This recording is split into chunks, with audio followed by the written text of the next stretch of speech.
Hello friends, എല്ലാവർക്കും അർച്ചന ചേച്ചി LLB സീരിയലിന്റെ ലേറ്റസ്റ്റ് പ്രമോ റിവ്യൂയിലേക്ക് സ്വാഗതം. അങ്ങനെ അർച്ചന ചന്ദ്രകാന്തത്തിലെ എല്ലാവർക്കും നല്ലൊരു തിരിച്ചടിയാണ് കൊടുത്തിരിക്കുന്നത്. വിജയ് ശങ്കർ എങ്ങനെയെങ്കിലും ചിന്നുവിനെ ചന്ദ്രകാന്തത്തിൽ പിടിച്ചു നിർത്താൻ നോക്കുകയാണ്. ഇതറിഞ്ഞ അർച്ചനയാണെങ്കിൽ ചന്ദ്രകാന്തത്തിലുള്ളവർക്ക് വമ്പൻ ടിസ്റ്റ് തന്നെയാണ് കൊടുക്കുന്നത്. രാവിലെ തന്നെ അർച്ചന ചന്ദ്രകാന്തത്തിൽ എത്തുന്നത് ചിന്നുവിനെ വിളിക്കാനാണെന്ന് കരുതുന്നുണ്ട്. എന്നാൽ കുടുംബ കോടതിയിൽ നിന്നും കിട്ടിയ വിധിപ്പകർപ്പോടുകൂടിയാണ് അർച്ചന അങ്ങോട്ടേക്ക് വരുന്നത്. ആ വിധിപ്പകർപ്പ് കാണിച്ചുകൊണ്ട് അർച്ചന അങ്ങനെ വിജയ് ശങ്കറിനെയും ചന്ദ്രയെയും ഭീഷണിപ്പെടുത്തുകയാണ്. ഞാൻ ഇനി മുതൽ എന്റെ മോൾ എവിടെയാണോ താമസിക്കുന്നത് അവിടെയാണ് താമസിക്കാൻ പോകുന്നത്. അതിനുള്ള അനുമതി എനിക്ക് എപ്പോഴോ കോടതി തന്നിട്ടുണ്ട്. അതുകൊണ്ട് എനിക്ക് ഒന്നും പേടിക്കാനില്ല എന്നും പറഞ്ഞ് ബാഗെല്ലാം കൊണ്ടുവന്നിരിക്കുകയാണ് അർച്ചന. എങ്ങനെയെങ്കിലും അർച്ചനയെ വിരട്ടി ഓടിക്കാൻ നോക്കുന്നുണ്ടെങ്കിലും അർച്ചനയുടെ അടുത്ത് അവരുടെ വിരട്ടലൊന്നും നടക്കുന്നില്ല. മൊത്തത്തിൽ ചന്ദ്രകാന്തത്തിൽ ചന്ദ്രയെ ഒതുക്കിക്കൊണ്ട് അർച്ചന അങ്ങനെ തകർക്കുകയാണ്. ചിന്നുവിന് പനിയായതുകൊണ്ട് തന്നെ അടുക്കളയിൽ കയറി ചിന്നുവിന് വേണ്ടി ചൂട് കഞ്ഞിയെല്ലാം ഉണ്ടാക്കുന്നുണ്ട്. ഇതൊന്നും ചന്ദ്രയ്ക്കും വിജയ് ശങ്കറിനും ഒട്ടും തന്നെ ഇഷ്ടമാവുന്നില്ല. അങ്ങനെ അർച്ചന ചന്ദ്രകാന്തത്തിലേക്ക് താമസം മാറിയത് വൈകാതെ തന്നെ അമ്പാട്ട് വീട്ടിൽ രുക്കു അറിയുന്നുണ്ട്. ഇതറിഞ്ഞ് രുക്കു ആകെ ഷോക്കാവുകയാണ്. രുക്കുവിനും കിട്ടിയ ഒരു നല്ല തിരിച്ചടിയാണിത്.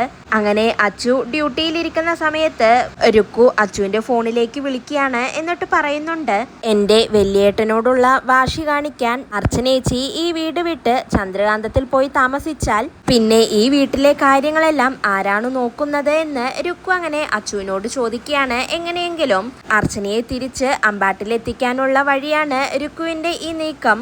എന്നാൽ തിരിച്ച് അച്ചു നല്ല മറുപടി തന്നെ രുക്കുവിന് കൊടുക്കുന്നുണ്ട്. ചിന്നു എവിടെയാണോ താമസിക്കുന്നത് അവിടെ താമസിക്കാനുള്ള അവകാശം ചേച്ചിക്കുണ്ട്. അതുകൊണ്ട് നീ എന്തിനാണ് ഇങ്ങനെ ടെൻഷൻ ആവുന്നത്? ചേച്ചി അവിടെ താമസിച്ചോട്ടെ. അതില് നിനക്ക് വല്ല കുഴപ്പമുണ്ടെങ്കിൽ നീ അതങ്ങ് സഹിച്ചോ. മാത്രമല്ല അമ്പാട്ട് വീട്ടിലെ കാര്യങ്ങൾ നോക്കാൻ അവിടെ ഇനിയും ആൾക്കാരുണ്ടല്ലോ. അവർക്കെല്ലാം അവരവരുടെ കാര്യങ്ങൾ നോക്കാൻ അറിയുമെങ്കിൽ അർച്ചന ചേച്ചിയുടെ ആവശ്യം എന്താണ്? ചേച്ചിയുടെ മോൾ എവിടെയാണോ താമസിക്കുന്നത് അവിടെയല്ലേ ചേച്ചിയും താമസിക്കേണ്ടതെന്നൊക്കെ അച്ചു തിരിച്ച് രുക്കുവിന് മറുപടി കൊടുക്കുകയാണ്. അതിനുശേഷം JK ആണെങ്കിൽ മദ്യപിച്ച് അവശനായി വിജയ് ശങ്കറിന്റെ കാറിൽ അങ്ങനെ അറിയാതെ കയറി പോവുകയാണ്.